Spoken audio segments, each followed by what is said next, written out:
Will we be shut down? That's the title of today's Daily Dose. Will we be shut down? Hang with me here. I just want to talk about some things going on in the world around us right now and how it kind of affects us. And let's look at it through the lens of God's Word. I mean, have you been following what's going on in Edmonton, Alberta, Canada?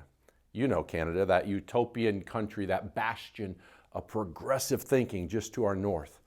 Well, frankly, if you're aware of what's going on, it should be a wake-up call. I mean, for anyone who values freedom, specifically for anyone who values our freedom to worship God when and where we like. So, hey, let me quickly catch us all up here. The Canadian government jailed the pastor of Grace Life Church for 34 days in maximum security because he wouldn't shut his church because of COVID. And then this weekend, what happened? Canadian Mounties showed up in riot gear. They fenced off the church so that nobody could enter it. Alberta Health Services said that they have physically closed that church and they prevented access until what? Here's the quote, until the church can demonstrate the ability to comply with Alberta's Chief Medical Officer of Health's restrictions. Okay. In other words, until this pastor and this church ignored their conviction to gather and worship God, but instead bowed to the demands of almighty government and this self-proclaimed demigod called the Chief Medical Officer, until they do that, they will be shut down and they'll be occupied by dozens of armed Canadian Mounties. I mean, they double fenced the church, not just even one row of fence, double fenced the church to keep the members from gathering there. This is a church, by the way, just let me be clear. This is a church that has not had one single case of COVID throughout this entire pandemic. And yes, before shutting down the church, they did jail Pastor Coates, and they put him in 34 days of maximum security with murderers. For what? For giving to God what is God's. Meaning for opening up his church and inviting the congregation of the people of God to come together to worship Jesus. Like, this isn't Canada, folks. But we even see and have seen milder flavors of this animosity towards Christian churches right here in the land of the free and the home of the brave, these United States, right? We appear to be in this new, and I would say kind of a dark season in this great country. And even around the world, where the ruling elite are treating Christian church not as a revered pillar of our society, rather as a threat, as the opposition, or at very least as non-essential. It's a new age that we're really in right now. But let's remember that this opposition is something that Jesus told us would happen. This shouldn't be a surprise. And it's not an indication that we're doing something wrong. Instead, I believe it's an indication that we're being who we're supposed to be right here and right now. Because Jesus said this. He said, listen, if the world hates you, keep in mind that it hated me first. And then he said, look, if you belonged to this world, it would love you. It would embrace you as its own. But here's the deal. You don't belong to the world. Jesus says, I've chosen you out of the world. That's why the world hates you. That's the Gospel of John chapter 15. I mean, this is crazy stuff right now. But again, this isn't new. Jesus talked about it, right?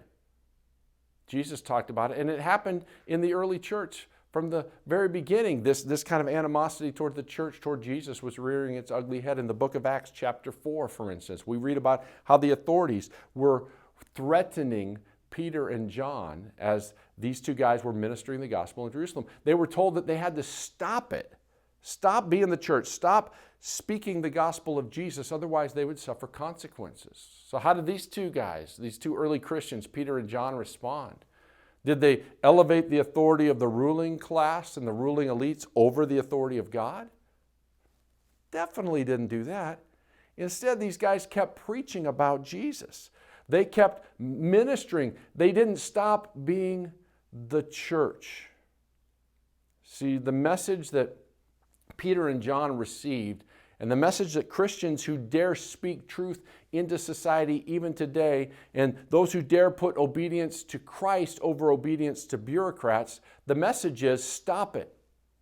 Tone it down. Get in line. Follow our rules. Say what we allow you to say and when we allow you to say it, or else. Now, We're familiar with Jesus' instructions. Let's keep talking about this. You remember Jesus said, give to Caesar what is Caesar's and give to God what is God's. We see one example of that's in the Gospel of Luke chapter 20, verse 25. So we give to Caesar. Jesus told us to. So we give Caesar our taxes, even when we don't want to, right? And we obey societal rules set by government, unless those rules contradict God's mission for the church, unless those orders from our government or from big tech oligarchs or whatever, whoever, are in opposition to what the Lord has required of us. So, how should we respond if authorities tell us to stop? Well, I think that Peter and John showed us. We should keep on keeping on. We should keep on meeting. We should keep on sharing Jesus. We should keep on praying. We should keep on reading our Bibles. We should keep on declaring truth, keep on calling sin, sin, and we should keep on being who we are, saying what we know, and giving what we have. Keep being the church. Grace Life Church, they did meet on Sunday, not in their own facility because it was walled off by the government. But they did meet in an undisclosed location. They went underground. Can you believe it? In Canada, the church having to go underground. But they still met. And here is the passage that Pastor Coates preached. It's from Psalm chapter 2. Check this out. Why do the nations rage and the peoples plot in vain?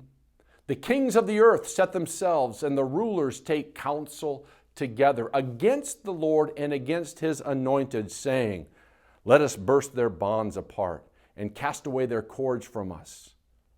He who sits in the heavens laughs. The Lord holds them in derision. Then he will speak to them in his wrath and terrify them in his fury, saying, as for me, I have set my king on Zion, my holy hill. Look, God is God. He is God, and he should always be God. Fellow believers, let's be in prayer for Grace Life Church and other churches around the world that are being harassed and persecuted by their governments. And please, let's not take for granted our right to worship Jesus. Let's not squander our right to assemble as the church. So many around the world, like in China, for instance, would love to be able to gather the way that we're able to gather. Let's not take that for granted. Instead, let's fight back against this antichrist spirit of our age right now. Let's fight back by gathering together and worshiping Jesus all the more. So hey, I hope to see you tonight at Evident Life Church. It's our Wednesday night prayer gathering, 6:30 p.m. in the worship center. God bless you.